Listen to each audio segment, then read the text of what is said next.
Man, another milestone. 600 subscribers. I gotta tell you guys, when I'm looking at the subs for the channel, I'm always amazed when I see even one new subscriber. As you guys know, I recently started a Discord for the channel. I love being able to communicate with you guys.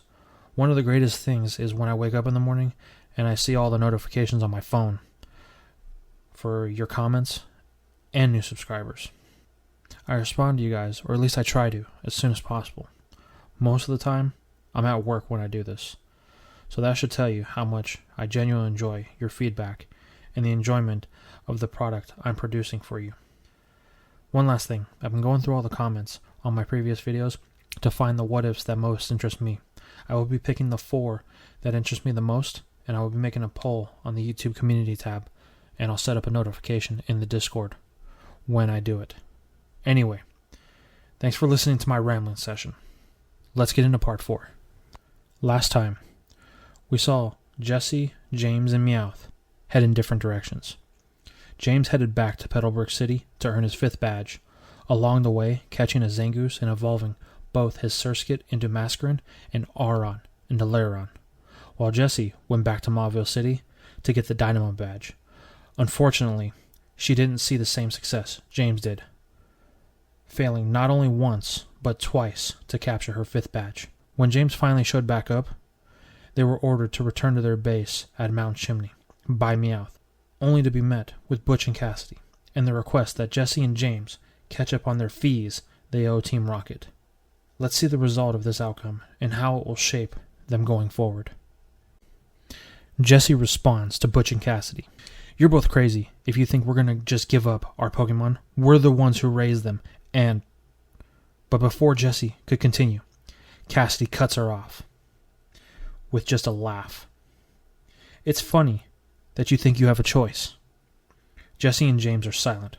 Butch adds in, you two have worked for Team Rocket for years and have never paid your tab. You're consistently draining it of its money and resources. Now it's time to pay up. James responds, and what if we refuse? Cassidy says, that's simple. We revoke your Pokédex and send you back to Kanto, where you can explain to Giovanni why you refuse to make payment. This infuriates Jessy, and she throws a huge fit, talking trash to Cassidy, calling her all sorts of names. Then James chimes in, telling Jessy that if they don't comply, they're going back to Kanto, which could result in them losing all of their Pokemon. One is better than none. Upon realizing this, Jessy changes her tune and happily offers up a Pokemon. And like clockwork, it pops out of its ball. Wobbuffet. Jessy figures if one's gotta go, let it be the one she likes the least. Cassidy then says, normally we would only take 1 Pokemon each, but due to your disrespect to a superior Jessy, it will now cost 3 total. 1 from James and 2 from Jessy. And the choices will be ours, not yours. Jessy's jaw drops in stumped silence. James doesn't like it, but complies and sends out his 6 Pokemon. After looking over James's team, Butch's choice lands to Breloom. James doesn't like this, and Breloom doesn't want to go, but Butch grabs the Pokeball and tells James to order Breloom to come with him. After a tearful goodbye, James does, and Butch recalls Breloom. He thanks James for his payment, and then they turn to Jessy. Jessy is internally panicking. Now she will lose 2 Pokemon, and she doesn't get to choose. Now she will have an even harder time beating Watson. Cassidy then interrupts Jessy's internal thought to remind her to send out her Pokemon. Jessy reluctantly does so. When Butch's choice was made, he did it out of what would best suit his battle style and complement his current team of Pokemon. Cassidy, on the other hand, her choice will be purely out of malice. She wants to hit Jessy where it hurts and knows immediately where to start. Cassidy says, Arbok, hand over its ball. This hits Jessy hard. Arbok is her oldest Pokemon, and out of shock, she doesn't even put up a fight. Then, Cassidy looks at her other 5 Pokemon. Wobbuffet is already out, and she already has Aardvark, so she just passes over Viper. Dustox creeps her out with its bug eyes, and Loudred just reminds Cassidy of Jessy and her big mouth. But Nummel strikes Cassidy. She loves it. It's so cute in its sleepy ways. Cassidy says, Nummel, hand over its ball. Before Jessy can even protest, Cassidy recalls Nummel and Arbok. Jessy is speechless. Her best Pokemon and her newest Pokemon. Sure, Nummel was a pain, but it was her pain. Now she won't even have the chance to train with it. James, knowing Jessy, tells her not to worry. She can use some of his Pokemon to battle Watson, as she did with Norman. But Cassidy and Butch chime in. Well, I don't think that will be happening. James asks why. Butch responds, that's simple. We have your assignments for you two. Jessy questions, assignments? Cassidy says yes. You two did say you would keep track of Team Aqua and Team Magma as Team Rocket's field agents, didn't you? Jessy and James stay silent. Good, Cassidy says. Cassidy hands Jessy her orders and tells her to return to the base on Route 111 and wait further instructions. Jessy asks, what about the Mauville gym? Cassidy says, I don't care what you do. Just make sure when we call, you answer, or there will be repercussions. This shouldn't be a problem, Jessy thinks to herself, as she can link the Pokédex with the computer in the base and have it transmitted straight to her. Butch hands James his orders. James is to proceed to Mount Pyre, as reports of Team Aqua and Team Magma have been spotted in that area.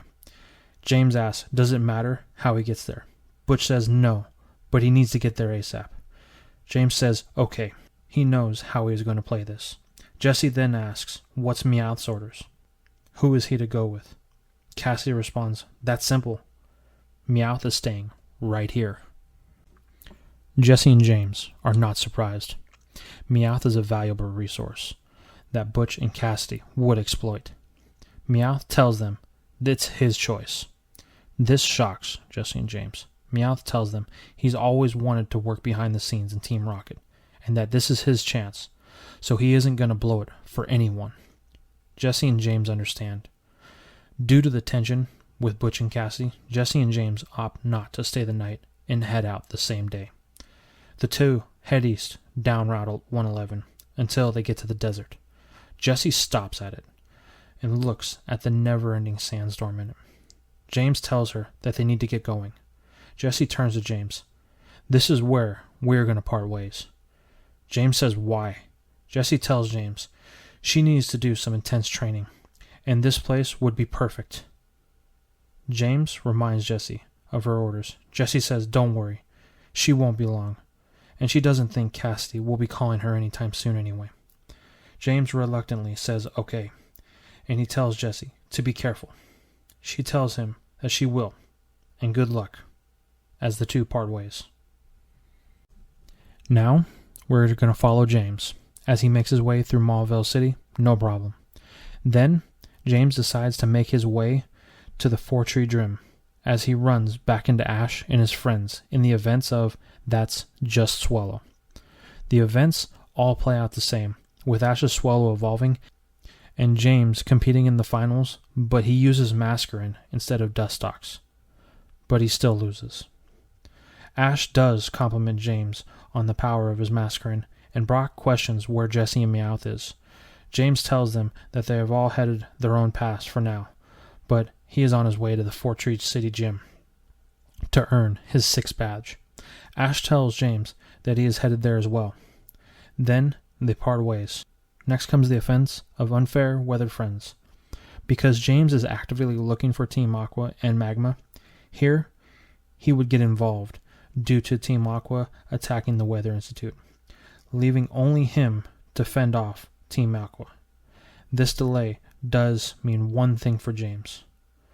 James will not make it to Fort Tree City in time to catch Chimecho, due to James's pursuit of Team Aqua to gather intel, eventually losing track of them. James does eventually make it to Fort Tree City. He arrives after Ash and friends have already departed. James heads to the gym and meets Winona, the flying-type battler. James knows that this will be a tough gym, but he is prepared for this. One of the things he did pick up from Ash was teaching his Pokemon new moves, and he has been training with particularly Lairon, Zangoose, and Masquerain while he was traveling to the Fort Tree Gym to help in the battle.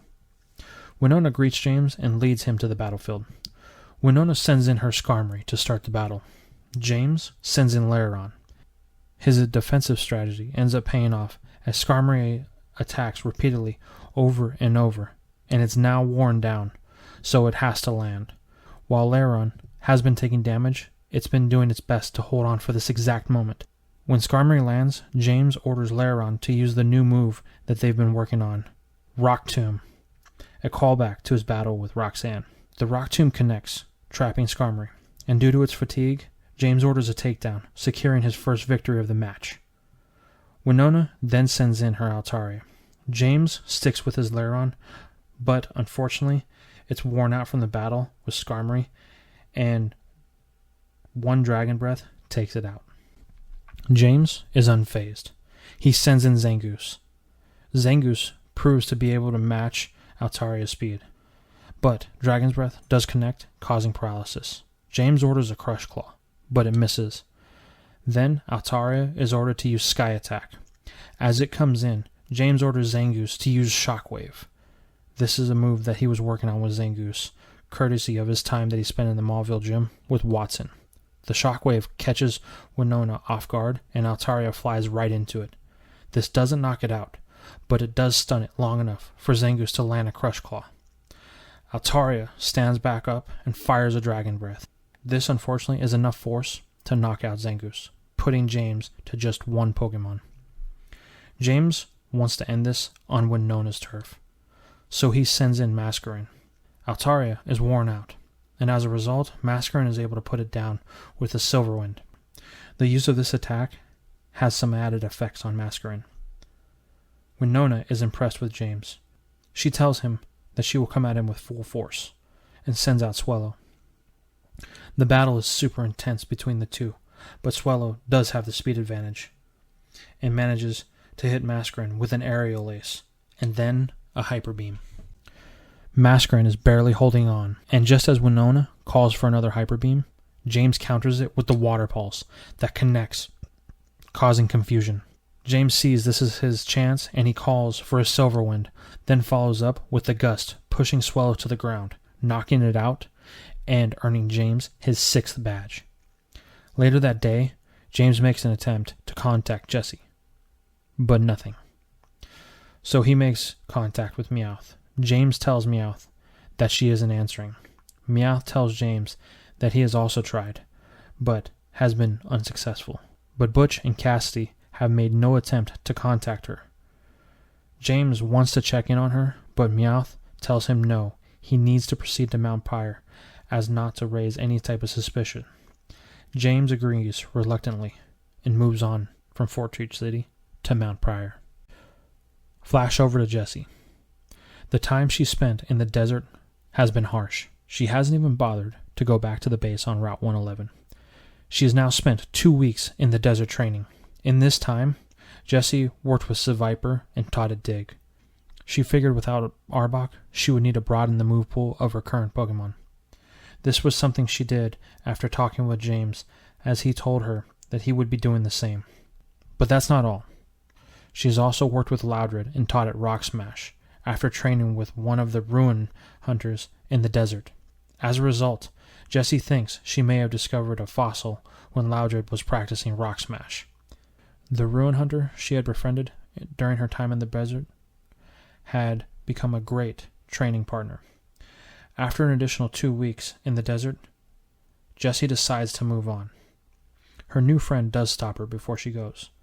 He hands her a Pokeball and tells her that this old partner of his would be better off with her, and that she should head off to the Devon Corporation in Ruspo City. There, they have the technology to potentially revive the fossil she found. Jessy takes his advice and heads back to Rustboro. After about 2 weeks, Jessy walks out of the Devon building with a Pokeball in her hand, thinking to herself, "Watson, I'm coming for you." Little does she know, Cassidy has decided to check up on her. And as Jessy is not answering, Cassidy has decided to personally check up on Jessy.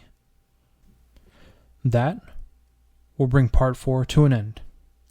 What do you guys think about this part? What do you think about the cost that Jessy paid?